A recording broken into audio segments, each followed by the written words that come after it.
So pronouns is like he, she. That's the beginning, isn't it? The he and the she. That's where people get stuck and they say, right, at the end, that's what we have. And then, they get introduced to, well, hold on, what about singular they? And people say, pardon? Singular they? It doesn't exist.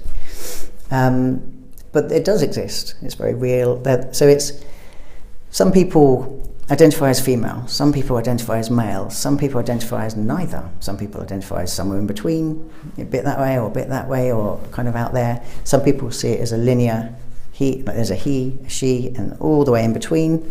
And that's, you kind of see non-binary in the middle, so you don't, the binary in gender is, in society, is female or male.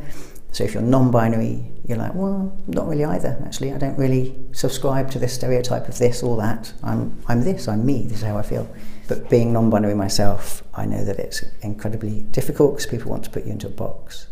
So it's, I'm sorry, we can't actually, can't get our heads around that. Can you just be one or the other? Which nobody means to be mean, but it kind of highlights how society is.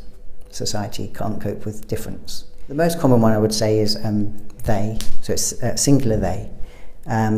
Some people have a problem. My place of work, if we have a young person, I'm the one saying, don't you mean they? They.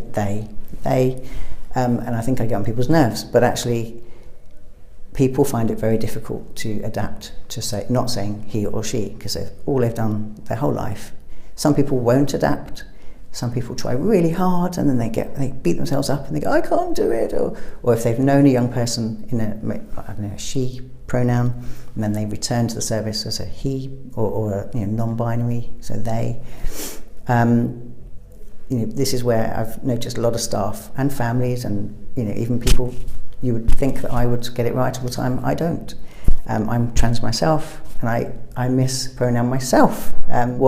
What people do need to do is to try to validate the young person. We need to educate our staff. We are educating our staff. In fact, I'm very proud that Sussex Partnership are putting a big emphasis on training the new starters that come in, and then the CAMS teams and the all different levels, because so many people don't know about gender.